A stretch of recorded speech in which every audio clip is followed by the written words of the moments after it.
છેલ્લા કેટલાય સમયથી જે સાગબારાનો મામલો જે છે એટલે કે સાગબારા અને સામે જે તાપી જિલ્લાના ખેડૂતોનો જે મામલો છે ત્યારે આપણી સાથે ખેડૂતો છે એમને પૂછીશું શું નામ તમારું? મારું નામ ઈશ્વરભાઈ જમીનભાઈ કોપી ગુરુગામના સરપંચ છું. તમારો શું મામલે આખી જે જમીનનો વિવાદ છે? સામેના ગામવાળાને જમીન ખેતી કરે છે, સામેના ગામવાળા કયા છે અને તમારી ખેતી કઈ જગ્યા છે? અમારે ઉમરપાડા તાલુકામાં જમીન આવેલી છે. અમે 20 થી 25 વર્ષ સુધી જમીન કરતા હતા, પણ આ ચાલુ 2 વર્ષમાં અમને કરવા નહીં દેતા ને ઉમરપાડા તાલુકાના જમીનને ખેડે છે. તો બહુ અન્યાય છે સાહેબ. પાકિસ્તાન ને ઇન્ડિયા જેવું વાત છે, બીજી કંઈ નહીં. એટલે તમે લોકોને ખબર નહીં પડે તમે કયા ગામના છો, ક્યાં રહો છો અને તમારી ખેતી કઈ જગ્યા છે એના વિશે થોડી વિગતે વાત કરો. અમે સાગબારા તાલુકામાં ખોપી ગામમાં રહેતા છે. ખેતી કઈ જગ્યાએ? ખેતી ઉમરપાડા તાલુકામાં કરતા છે. તાપી જિલ્લા? તાપી ના, સુરત જિલ્લો. હા, તો જિલ્લો ને તાલુકો અલગ કરવા માંગતા છે. જ્યાં 1913માં છૂટું પડ્યું અમારો જે રાજપીપળા ડિવિઝન હતું એ દેવકાઠ સુધી હતું. એ તો આપણો જ રાજપીપળાનો જે રેન્જમાં આવતું હતું.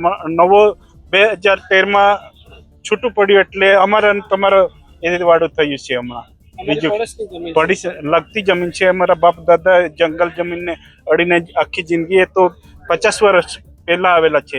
અમારે તો બાપ દાદાની જિંદગી આખી આ જમીન સાથે જોડાયેલી છે. જ્યાં ઢોરોને પાણી પાજવા જતા હતા એ રસ્તા બી બ્લોક કર્યા છે જંગલ કત્તાવાળાએ. એટલી અન્યાય અમારા સાથે છે. અન્ય પણ એક ભાઈ છે, તમારી કેટલી ખેડૂત છે કઈ જગ્યા છે? અમારી જમીન બી ઉમરપાડા તાલુકામાં છે ને અમે રહીએ છીએ ખોપીમાં. અમે આશરે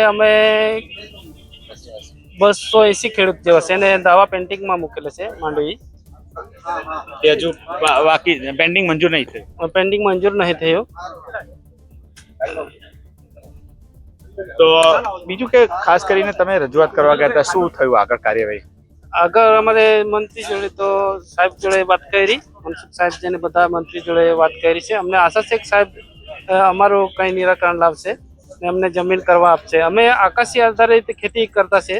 અમારું જીવવાનું કશું એ જમીન આધાર પર જ છે. કેટલા ખેડૂતો? અમે 290 જેવું જેટલા ખેડૂત છે ખોપીના. આમ 15 ગામો જેટલા જોડાયેલા છે અમે સાગબારાના. પણ એમાં વન સમિતિ જે હોય છે, વન સમિતિ કઈ વન સમિતિની મંજૂરી લેવાની હોય છે? વન સમિતિ એ ઉમરપાડા તાલુકાની વન સમિતિને એ સંમતિ લેવું પડે છે. એ મળી કે બાકી છે? એ નહીં મળતી, નહીં આપતા. અન્ય આગેવાન છે એમને પૂછીશું. આ બાજુ થોડા આવતા ને તમે વાત કરીએ.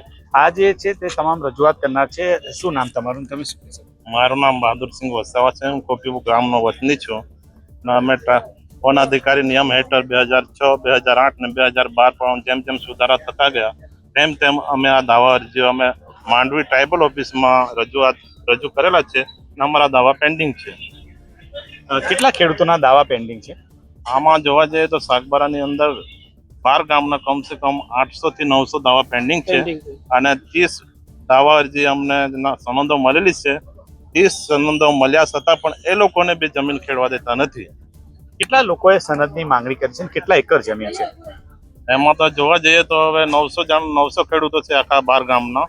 એમ તો જોવા જઈએ તો 100 એકરથી ઉપર જ છે. જે જમીન છે અમારા 2013 પહેલા આ રાજપીપળા પશ્ચિમ ડિવિઝનમાં આવતી હતી, પણ આ તાલુકા જિલ્લાના બધા ડિવિઝન અલગ પડતા પૂર્વ સુરતમાં જતી રહી છે આ જમીન. અને અમે વારંવાર રજૂઆત કરીએ છીએ અને સરકારને બી રજૂઆત કરીએ છીએ, સ્થાનિક લોકોને બી રજૂઆત કરીએ છીએ, ટ્રાઇબલ ઓફિસમાં બી જઈએ છીએ, પણ અમને વારંવાર ફોરેસ્ટ વિભાગ તથા પોલીસ વિભાગ અમને હેરાન કરે છે. કયા જિલ્લાનું ફોરેસ્ટ ને પોલીસ વિભાગ સાથે તમારે ઘર્ષણ થાય છે? અમારો સુરત જિલ્લાના ફોરેસ્ટ વિભાગ તથા SRP ગ્રુપ મૂકેલી છે, એમની જોડે અમારી સંઘર્ષ થાય છે. બીજું કે આ સાગબારા અને ઉમરપાડા ગામજનો વચ્ચે કઈ બાબતે અણબનાવ છે? કોઈ અણબનાવ છે કે પછી શું મામલો છે? કારણ કે એ લોકો ખેતી કરે છે એવું તમે કહો છો, પણ તમને મંજૂરી મળતી નથી, તો શું મામલો છે? અમારો કોઈ આદિવાસીનો અમારો કોઈ સાથ, કોઈ લડાઈ ઝઘડો નથી. અમારો રોટી બેટીનો વ્યવહાર ચાલે છે. અમારા સમાજમાં સાથે કોઈ લડાઈ ઝઘડો નથી, પરંતુ અમને ત્યાંના ફોરેસ્ટ વિભાગ અને પોલીસ વિભાગ અમને હેરાન કરે છે. બીજું કે આ જે વન સમિતિની તો મંજૂરી જોઈએ કે જંગલ જમીન જોઈતી હોય તો વન સમિતિ પાસેથી એકવાર તમને કાગળમાં જો તો ત્યાંની વન સમિતિના કાગળ તમને મળ્યા કે બાકી છે? અમારા વન સમિતિ 2007-2008માં ડોગરીપાડાના વન સમિતિએ અમને લખી આપેલું છે. તો તમે જોયું કે આ સાગબારા વિસ્તારના ખેડૂતો હતા જેઓએ રજૂઆત કરી છે અને હાલમાં તેઓના જે જમીનનો મામલો હજુ પણ સરકાર પાસે છે. એટલે કે વન મંત્રી અર્જુન મોઢવાડિયાને જે રજૂઆત કરવા માટે તેઓ પણ ગયા હતા, પરંતુ હજુ આ બાબતે કોઈ હજુ ચોક્કસ નિર્ણય આવ્યો નથી. નરેન્દ્ર પેપરવાલા, ગુજરાત તક, નર્મદા.